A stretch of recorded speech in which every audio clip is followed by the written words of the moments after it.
तो hello student, कैसे हैं आप? अच्छे होंगे। Concept of physics bye Pankaj sir में आप सभी का स्वागत है। तो आज हम लोग बीएससी सेकेंड ईयर के लिए न्यूटन्स रिंग पढ़ेंगे और इसे हम समझते हैं कि न्यूटन्स रिंग कैसे बनती है। और सबसे महत्वपूर्ण बात यह है कि न्यूटन्स रिंग सर्कुलर ही क्यों बनती है, ये चीज भी हम इसमें समझेंगे। और इस लेक्चर में हम लोग उसका डायमीटर भी निकालेंगे और रिफ्लेक्टेड लाइट के लिए, ट्रांसमिटेड लाइट के लिए। तो आज का लेक्चर बड़ा मजेदार होने वाला है। तो आइए हम लोग स्टार्ट करते हैं। राइट, कहानी उसकी ये है, कुछ वापस आते हैं हम लोग, यहां से समझते हैं। यहां पर एक प्लेनो कॉन्वेक्स लेंस है, ये है आपका प्लेनो कॉन्वेक्स लेंस। और इस प्लेनो कॉन्वेक्स लेंस की खासियत है कि इसकी जो फोकस लेंथ होगी, फोकल लेंथ, वो लार्ज होगी। तो इसकी फोकल लेंथ क्या होती है? लार्ज। आप यूं कह लो कि एक बड़े फोकस लेंथ की, फोकल लेंथ की एक हमारे पास प्लेनो कॉन्वेक्स लेंस है। प्लेनो कॉन्वेक्स लेंस मतलब जिसका एक सरफेस जो होता है वो समतल होता है, दूसरा ऐसे कर्व वाला होता है। तो इसको हम क्या करते हैं, एक ग्लास की प्लेट के ऊपर रख देते हैं। ये ग्लास प्लेट, इस ग्लास की प्लेट के ऊपर रख देते हैं। आपको बढ़िया से इसे मेजर करना है, और मेजर करना मतलब कंसीडर करना है, फील करना है कि ऐसा है, तो मजा आएगा। नहीं तो आप फील नहीं कर पाओगे तो करके उड़ जाएगी भाई। तो यहां पर देखिए, इस प्लेट पे हमने रख दिया। ये जो आपका प्लेनो कॉन्वेक्स लेंस है, एक्चुअल आप सोचो कि एक बाउल की तरह, कटोरा चारों तरफ, और उस कटोरे को हम एक मेज के ऊपर रख दें तो क्या होगा? कटोरे का एक सेंट्रल पॉइंट उस मेज के टच पे रहेगा, जैसे लाइक दिस है, और उसके चारों तरफ किनारे पे ऐसे फील कर रहे हो, ऐसे उभरा हुआ है ना। तो इसके बीच में एक एयर फिल्म बनती है। यहां पर एक एयर फिल्म तैयार हो जाती है, एयर फिल्म। यहां जो एयर फिल्म बनती है जनाब, उसकी एक खासियत है, और उस एयर फिल्म की खासियत यह है कि जब हम इसके सेंटर ओ से आउटवर्ड जाते हैं, कहां जाते हैं? इसके सेंटर से कहां पर हम जाएंगे? आउटवर्ड, दोनों तरफ। तो इस एयर फिल्म की थिकनेस बढ़ती है, यानी कि इस एयर फिल्म की जो थिकनेस होती है, एयर फिल्म बनी है, वह उसकी जो थिकनेस है, थिकनेस क्या कर जाती है? इंक्रीज करती है। बात समझ में आ रही है? इंक्रीज करती है वो थिकनेस। जो जैसे हम किनारे, उसके सेंटर से एक तरफ किनारे पे जाएंगे, किसी भी तरफ, वो तो चारों तरफ है ना भाई, तो चारों तरफ हम किसी किनारे पे जाते हैं तो हमको क्या मिलता है? उसकी थिकनेस बढ़ती हुई नजर आती है। लाइक दिस, उसकी थिकनेस इस तरह की, सेंटर पे ऐसी रहती है, सेंटर से किनारे पे जाने पर ऐसे हो जाती है। ऐसा काम चारों तरफ होता है। उस बाउल के एक सेंटर से आप पूरब चले जाओ, है ना, इधर पूरब पश्चिम मत करो, इधर चले जाओ, इधर चले जाओ, इधर चले जाओ, इधर चले जाओ, इधर चले जाओ, इधर, उस सेंटर से इधर चले जाओ, इधर चले जाओ, इधर चले जाओ, इधर चले जाओ, चारों तरफ जाएंगे तो चारों तरफ उसकी थिकनेस क्या करती है? बढ़ती है। इस तरह उसकी थिकनेस बढ़ती है। ये जो फिल्म बनी है वो किसके बीच बनी है? तो ये जो फिल्म बनी है जनाब, यहां देखिए, ये फिल्म इस वाले के लोअर सरफेस पे है, यानी कि जो प्लेनो कॉन्वेक्स है उसके लोअर सरफेस, हमने इसका लोअर सरफेस की बात की, इसके लोअर सरफेस पे, और जो जिस पे ये रखा गया है प्लेनो कॉन्वेक्स लेंस इसके अपर सरफेस है ना, इनके बीच में वो फिल्म बनी है। फिल्म इस तरह की बनी है, चारों तरफ ऐसा होगा, उभरती हुई चली जाएगी। ओके, उभरती हुई चली जाती है, फिल्म ऐसी बनी है। अब क्या है कि अगर हम इस पूरे सिस्टम की बात करें, यहां पर जो आपका सिस्टम है, तो भाई इस सिस्टम को समझिए। यहां देखिए हमारे पास एक लेंस है L1, ये एक मोनोक्रोमैटिक सोर्स है,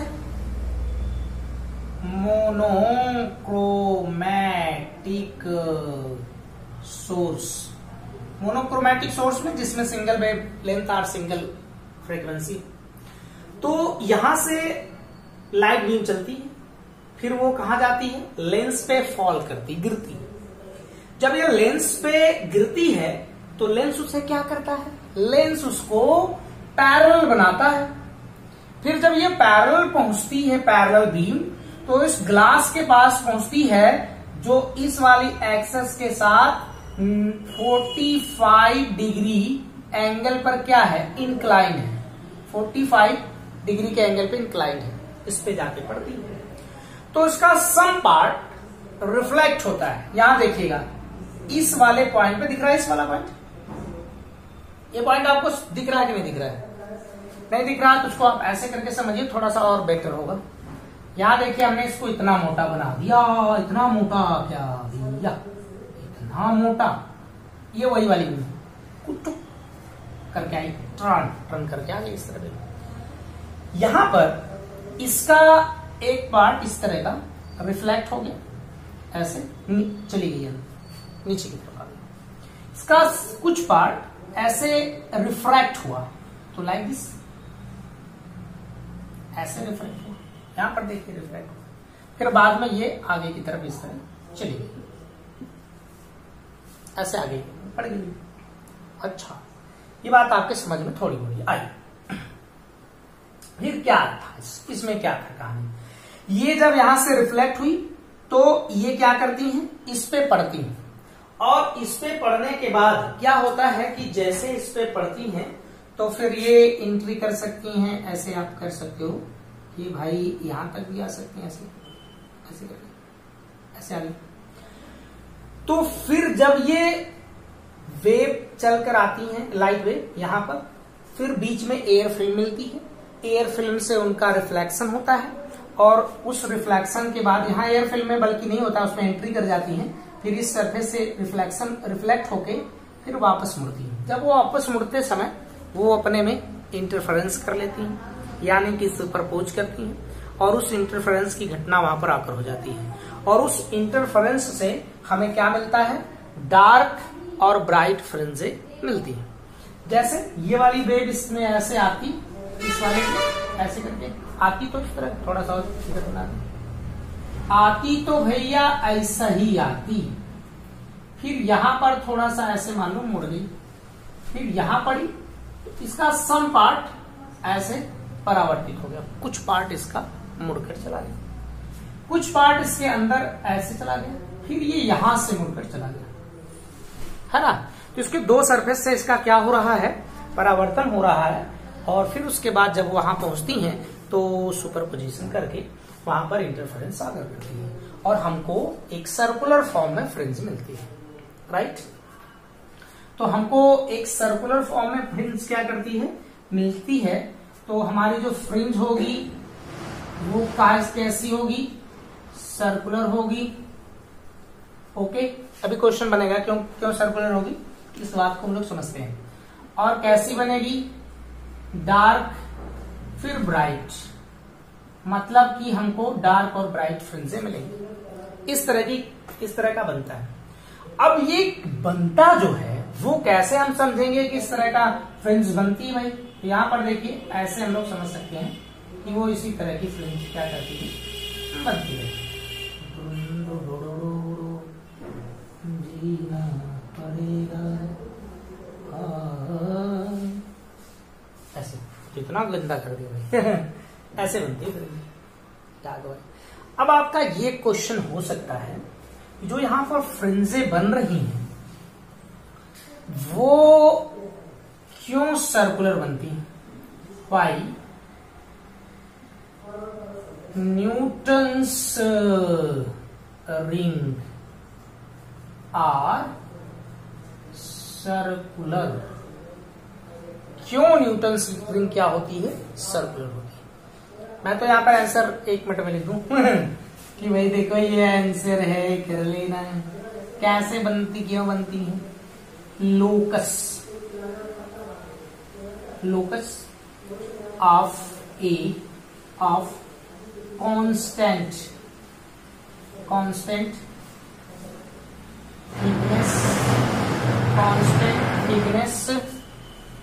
constant thickness locus of constant thickness air film lie on a circle। ऐसा हो, ये कौन सी कहानी, इसका क्या मतलब है यार? आंसर तो मैं इसमें ऐसे रटा हुआ दे दिया। इस लोकस का मतलब लोकेशन से समझ सकते हो या फिर आप उस सरफेस से समझ सकते हो। आओ इसको समझा जाए कि वाकई में इस तरह की कहानियां कैसी हो सकती हैं। राइट, इधर का मामला समझ में आया होगा तो हम इसको कहेंगे कि आप इसे नोट कर लीजिए। मैं इधर का मिटाने जा रहा हूं। मिटाएं भाई इधर का, चलिए मिटा देते हैं। समझ में आया इसे अच्छे से? नहीं समझ में आया तो वीडियो को आप फिर रिवाइज करके समझ सकते हैं। देखो भाई कहानी ये है कि ये रहा आपका प्लेनो कॉन्वेक्स लेंस और ये इस प्लेट के ऊपर रखा है, ऐसा करके, है ना भैया, ऐसे रखते। तो यहां से कुछ डिस्टेंस पे मान लो कि ये R1 डिस्टेंस यहां से है और हम यहां से एक R2 डिस्टेंस, 2 डिस्टेंस लेते हैं। ध्यान से समझिएगा उस बात को। इसके लिए इसकी मोटाई इतनी है, तो भाई इतनी दूरी पर यानी कि R1 दूरी पर इसकी भी मोटाई इतनी होगी। फिर ये जो R2 दूरी पर है, इसको मैं बाहर लिखूं, इसी में कॉम्प्लिकेटेड हो गया, तो ये बाहर मैंने लिख दिया। इससे R1 दूरी पर ये वाली जितनी थिकनेस होगी, R1 दूरी पर इतनी भी इसकी थिकनेस होगी, है ना। यहां के लिए सपोज दैट R2 दूरी, इसके लिए थिकनेस मान लो इस वाली थिकनेस को आप अंदर वाली को T1 ले लो, बाहर वाली को T2। ओके, इनमें से एक कांस्टेंट थिकनेस को पकड़ते हैं, कोई एक थिकनेस कांस्टेंट कर लेते हैं, कोई एक, जैसे मान लो अगर हम T1 की ही बात करते हैं तो उस बाउल के एकदम फील करना, तभी मजा आ जाएगा भाई उसको समझ के। बाउल का एकदम सेंटर जो है उसके टच में। ओके, अब इसके इधर हमने इतनी थिकनेस लिया सपोज दैट, तो इतनी थिकनेस इधर, इतनी थिकनेस इधर, इतनी थिकनेस इधर, इतनी थिकनेस, इतनी थिकनेस, इतनी थिकनेस, हर जगह होगी इतनी थिकनेस। मतलब अगर मैं उसको इस तरह समझूं तो हमें कितनी दूर पे भाई? R1 डिस्टेंस, R1 डिस्टेंस पे, R1 डिस्टेंस पे, R1 डिस्टेंस पे, R1 डिस्टेंस पे ना। अगर हम इसको R1 डिस्टेंस मानते हैं तो हम अगर पॉइंट के एक लोकेशन करें, एक सरफेस बनाएं, तो हमारे पास इस तरह का एक सरफेस तैयार हो जाएगा भाई। ये कितनी डिस्टेंस पे है याद रहे आपको? R1 डिस्टेंस पे है, ऐसे एक तैयार हो जाएगा। फील करो बढ़िया से, अच्छे से फील करो, अच्छे से फील करो, करो भाई करो, कि जब उसके सेंटर पे है और उस सेंटर से हमें कुछ डिस्टेंस पे उसकी थिकनेस लेनी है, मोटाई, तो उस मोटाई को ध्यान से आंखें बंद करके सोचो कि वो चारों तरफ होगी कि नहीं होगी। हाँ जी होगी। तो चारों तरफ होगी तो जो उसका लोकस यानी जो लोकेशन सरफेस का है वो एक सर्कुलर फॉर्म देगा, ऐसे करके देगा। और अगर हम एक दूसरे थिकनेस की बात करें, जैसे हमने T2 के लिया तो उसकी रेडियस बड़ी है, तो इस तरह का एक T2 आ जाएगा, है ना। आगे जब बढ़ जाएंगे तो T3 इस तरह का आ जाएगा, ऐसे। तो क्या है कि इसमें जो उसका लोकेशन है उसके एक थिकनेस के लिए, वो सब कहां पर एक लाई कर रहा है? एक सर्कल पे लाई कर रहा है। इसलिए जो न्यूटन्स रिंग होती है वो किस फॉर्म में, कैसे बनती है? एक सर्कुलर फॉर्म में बनती है। ओके, आपको इतनी बातें समझ आ गई? चलो भाई, इतनी बातें समझ में आ गई तो बहुत अच्छी बात है। अब हम चलते हैं, इसके बाद निकालते हैं कि भाई ये क्या क्या क्या कौन कौन सी चीज है। ओके, इसमें से हमने क्या लिया, एक किसी टाइम में इसकी थिकनेस को टी ले लिया।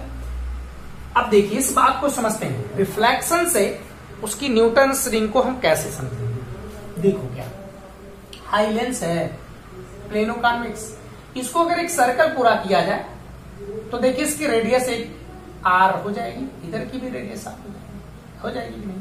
इसकी जो मोटाई है, हमने एक कांस्टेंट मोटाई लिया, वो टी ले लिया, तो इसमें क्या हुआ कि जो हमारा आर है वो क्या है, रेडियस ऑफ कर्वेचर, ये आपका है radius of curvature, radius of curvature of क्या भाई, लेंस, ये लेंस का कर्वेचर है।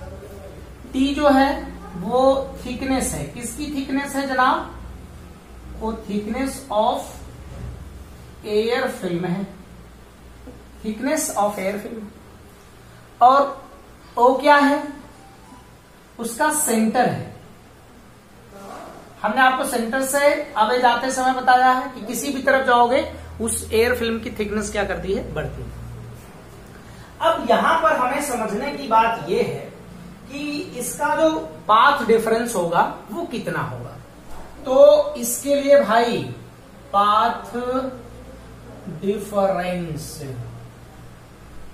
Okay, path difference 2 mu t cos r plus lambda by 2। ध्यान दीजिएगा, जो आपको रिफ्रैक्शन और ट्रांसमिटेड के लिए आप जानते हैं तो उसके लिए हमें दो चीजें ध्यान देनी है। अगर रिफ्लेक्ट हो रही है तो आपको ऐसा नहीं बोलना, उसमें पाथ डिफरेंस इतना ही आता है, 2 म्यू टी कास आर आता है।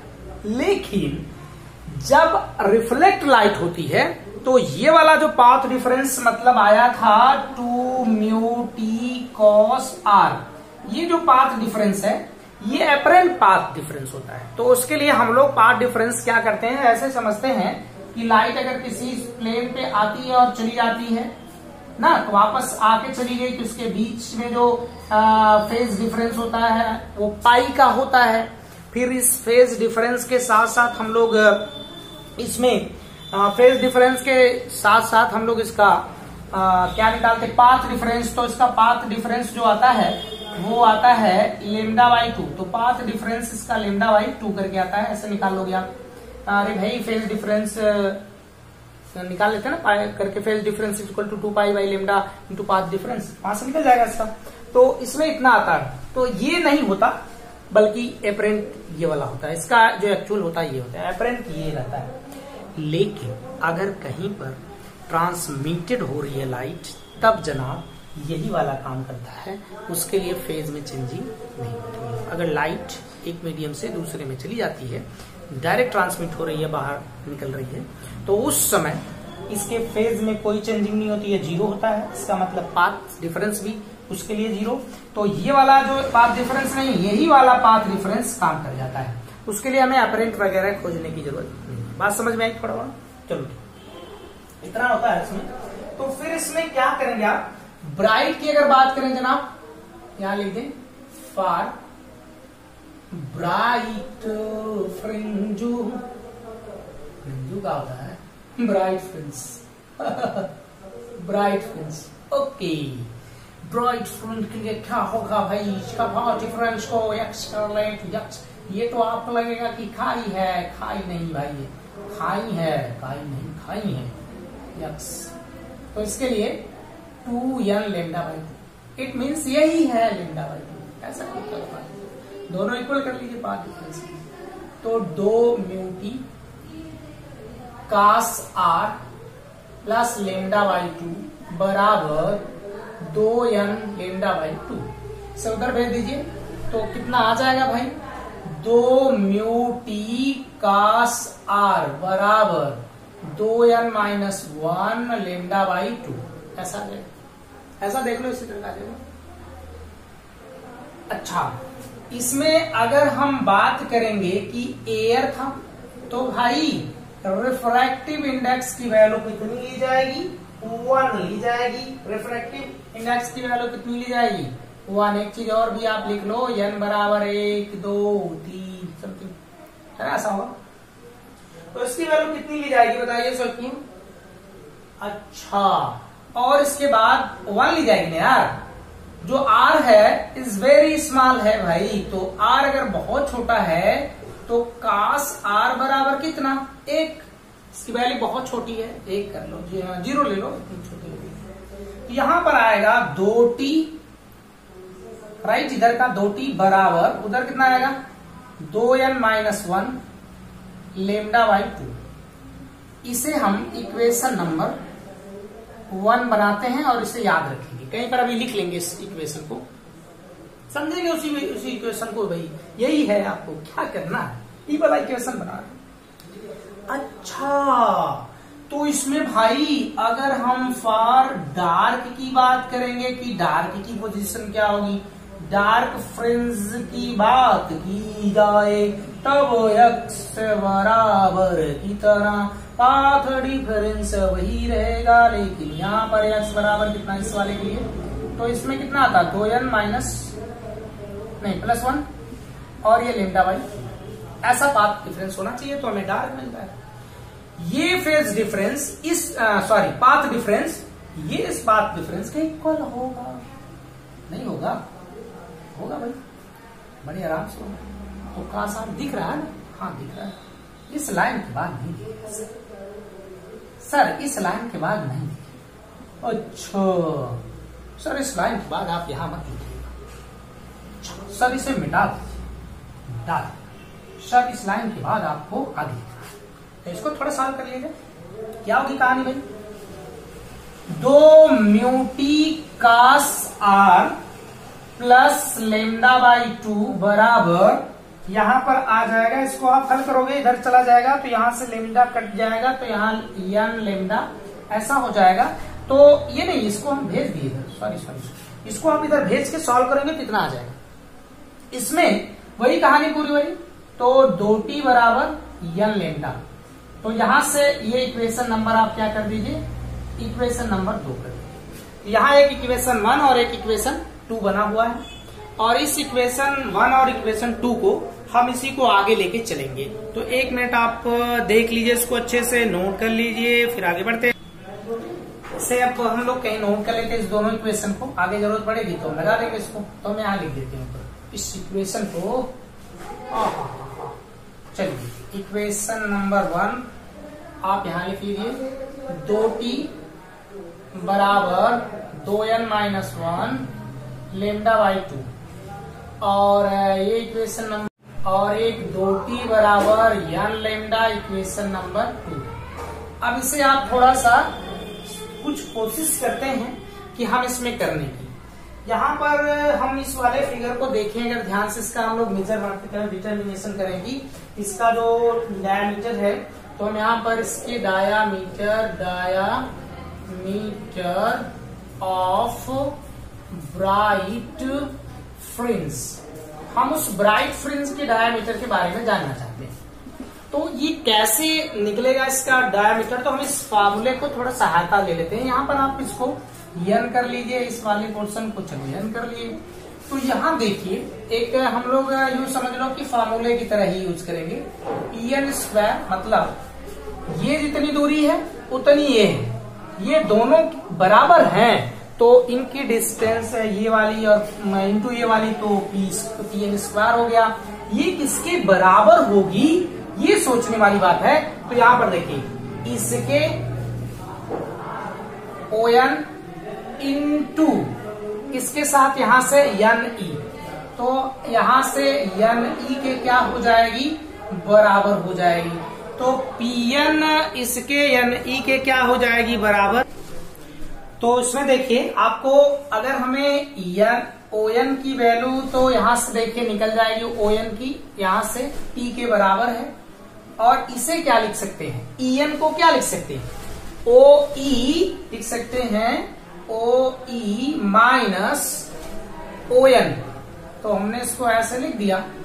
अब यहां से ON की वैल्यू कितनी है, T है, ओ ई की वैल्यू यहां से देख लो, आर है यानी 2r है, माइनस यहां से टी, इसको क्या हमने मान रखा है, यनत उसकी है, तो हमने इसको मान लिया कि आर्यन स्क्वायर। ऐसे अंदर मल्टीप्लाई कर लीजिए तो यहां आ जाएगा कि 2TR और माइनस टी स्क्वायर। यहां देख लीजिए जो टी है वो क्या है, बहुत बहुत छोटा है किससे, आर से। तो अगर ये आर से छोटा होगा तो इसे हम छोड़ देंगे, यानी कि 2t इंटू आर यहां आ गया, तो हम यहां से 2t बराबर लिख सकते हैं आर्यन स्क्वायर बाई आर, ऐसा हो जाएगा। तो इसमें हम t की वैल्यू पुटिंग करेंगे इक्वेशन नंबर किसमें, इक्वेशन नंबर 1 में। पुटिंग द वैल्यू ऑफ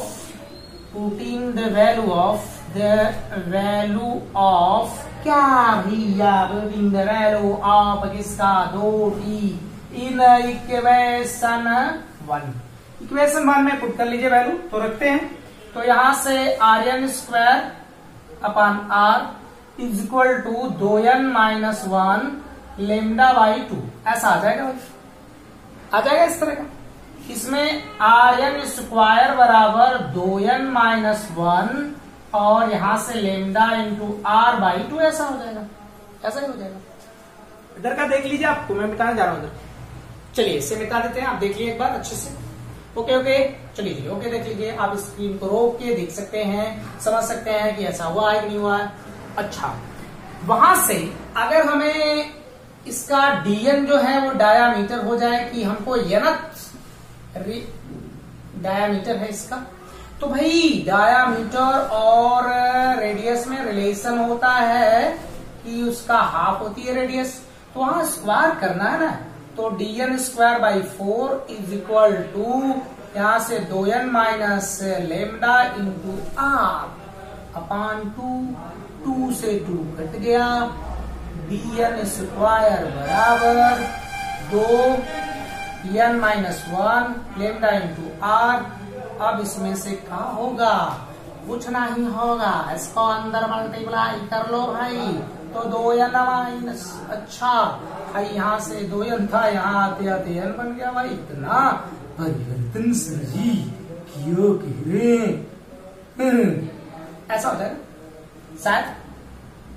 तो ऐसे कर लो ना भाई, इसको कैसे कर लिया जाए भाई मोरे भाई, यहाँ पर अंदर 2 लेमडा इंटू आर, अगर हम dn को प्रोपोर्शनल दिखाएं तो यहाँ से 2n माइनस n हो जाएगा, इसके हिसाब से होगा कि नहीं होगा, तो इसके हिसाब से ऐसा हम कर लेंगे। बट हम एक चीज जानते हैं, 2n माइनस 1 ये क्या है, एक ऑड नंबर है, तो भाई साहब अगर ये ऑड नंबर है तो इसका मतलब ए निकला कि जब भी ये निकल कर आएगा डायामीटर वो ऑड नंबर में आएगा। जैसे हम n की वैल्यू इसमें पुटिंग कर सकते हैं, तो ऐसे ऐसे समथिंग, जैसे 1 रख दिया जाएगा तो यहाँ से 1 आएगा, तो अगर इसका हम देखें कि भाई ये किस तरह का आ सकता है, तो ऐसे आ जाएगा। अगर 1 रखेंगे तो रूट ओवर 1 आ जाएगा, 2 रखेंगे तो रूट ओवर 3 आ जाएगा, 3 रखें रूट ओवर, ऐसे आएगा। तो यहाँ पर सॉरी ये 5 होगा ना, ऐसे इतना स्पीड चल रहा 5, तो ये सब इस फॉर्म में आएंगे, राइट, इसी फॉर्म में आएंगे। तो अगर हम इसी चीज को ऐसे निकाल दें कि भाई जो इसके लिए ऑड नंबर आता है, तो हम इसके लिए क्या करें, अगर डायमीटर हम ब्राइट फ्रिंज के लिए निकालें, ये तो किसके लिए आया था, ये ब्राइट के लिए, अगर हम डार्क के लिए निकालना चाहते हैं तो डार्क के लिए क्या करना पड़ेगा, कुछ नहीं, ये पोर्शन किसका था भाई, तो आप कहेंगे ब्राइट था, नीचे वाला जो पोर्शन ये है ये किसके लिए था, डार्क के लिए। तो हम सब कहानी उसी तरह की, लेकिन हम यहाँ डार्क फ्रिंज कर देते हैं। सब देखो आराम से देखिएगा, डार्क फ्रिंज के लिए क्या होगी कहानी इसी तरह की।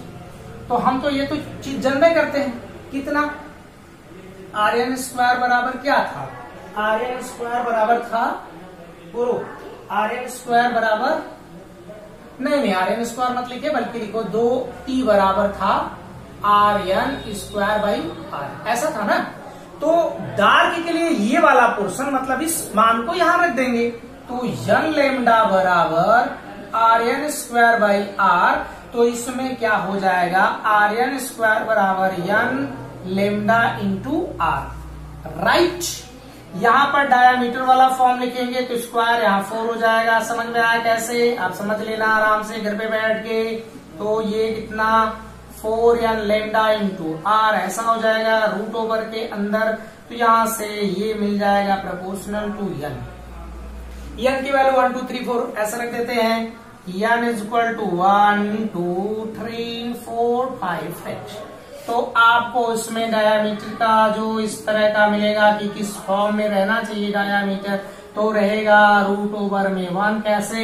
जब आप 1 रखोगे तो रूट ओवर 1 हो जाएगा, 2 रखोगे तो रूट ओवर 2 हो जाएगा, 3 रखोगे रूट ओवर 3, ऐसे तो दिखाता रहे। ऐसे आएगा, ऐसा आएगा नहीं आएगा? सोच लो। हाँ जी ऐसा ही आएगा। तो चलिए इसे थोड़ा और आगे बढ़ाएं। इसे आप देख लीजिए थोड़ा सा अच्छे ढंग से। थोड़ा मैं फास्ट चल रहा हूं, fast track to fast track. तो इसमें न्यूटन्स रिंग हम निकालते हैं, न्यूटन्स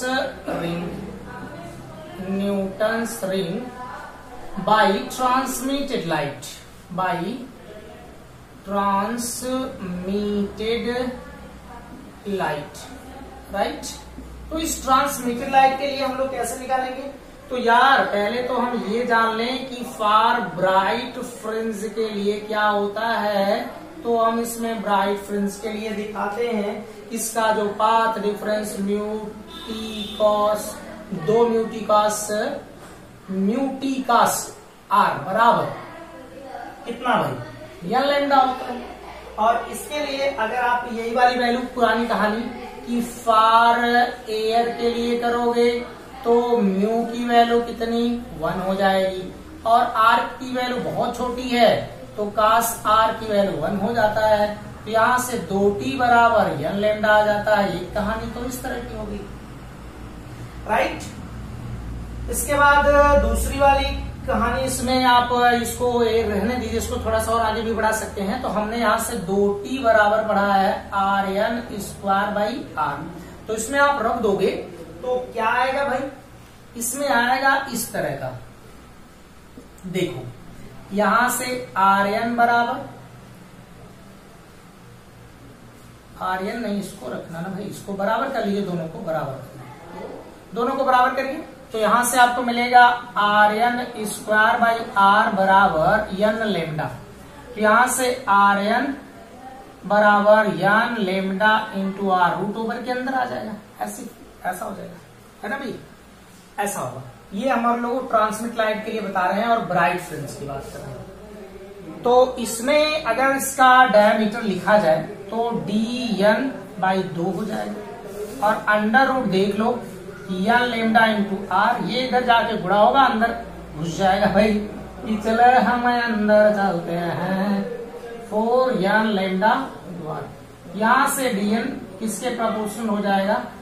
एन की। एन की वैल्यू 1 2 3 4 करेंगे, है ना भाई? इस तरह की। और अगर इसकी बात हम डार्क के लिए करेंगे, जैसे आप इसमें देखो उसका उल्टा आ रहा होगा भाई, इसमें 1 2 3 डॉट डॉट, तो 1 रूट ओवर में 2 रूट ओवर में 3। समझ पाएगी नहीं यार?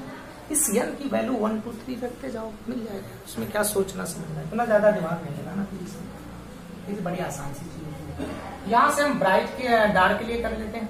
चलो डार्क के लिए देखिए, तो डार्क की कहानी क्या होगी? तो भाई फॉर डार्क फ्रिंज, तो भाई फॉर डार्क फ्रिंज के लिए कहानी कुछ इस ढंग की, 2 म्यू टी कास आर बराबर 2 n plus 1 lambda by 2, lambda by 2।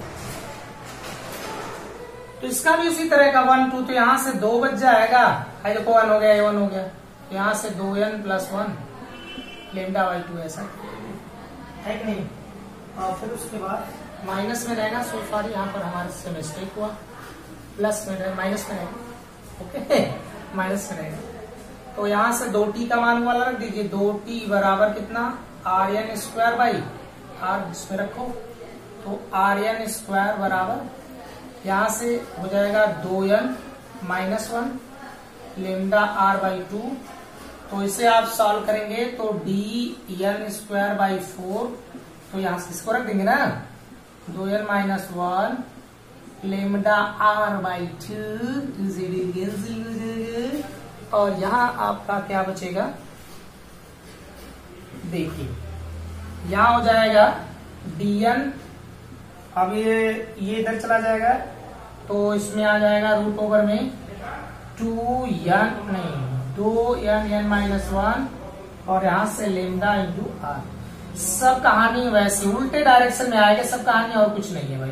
अब इसमें ऑड नंबर आ रहा है डार्क वाले के लिए, तो डार्क के लिए ऑड नंबर आ रहा है, इसका मतलब है कि डार्क वाले के लिए इस तरह आएगा, 2 ऑड नंबर आ रहा है तो 1 रूट ओवर में, फिर उसके बाद 3 आ जा रहा है, फिर 5 आ जा रहा है, समथिंग करके ऐसे।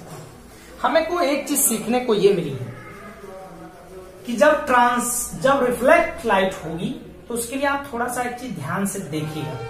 रिफ्लेक्ट जब लाइट होगी तो उसके लिए जो ब्राइट फ्रिंज बनेगी, जो ब्राइट वाली बनती है, ब्राइट वाली फ्रिंज के लिए, तो इस ब्राइट के लिए जो आपको मिलेगा इसमें, तो उस ब्राइट वाले के लिए क्या मिलता था, तो ब्राइट वाले के लिए 1 रेशियो मिलता था, और उसके लिए जब हम उसके लिए डार्क वाले के लिए निकालते हैं डायमीटर, तो उसके लिए फॉर्मूला आता है डार्क वाले के लिए रूट ओवर के अंदर आता है 4n लेमडा इंटू आर, अगर n की वैल्यू 0 ले ली जाए।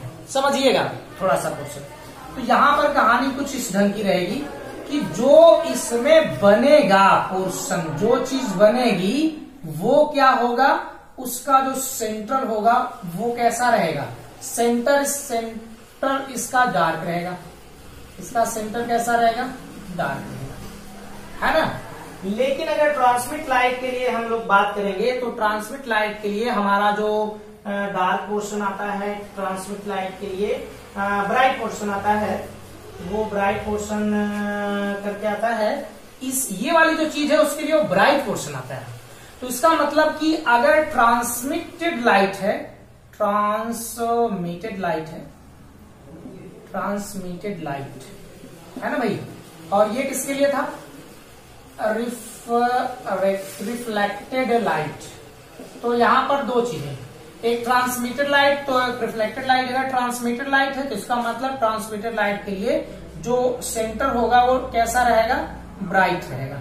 तो इस वाले रिंग का जो सेंटर होगा वो ब्राइट होगा, है ना भाई, सेंटर इसका ब्राइट, राइट। चलो बड़ा थोड़ा इतनी मेहनत की गई, तो आप इसे अच्छे से रिवाइज कर करके पढ़ सकते हैं।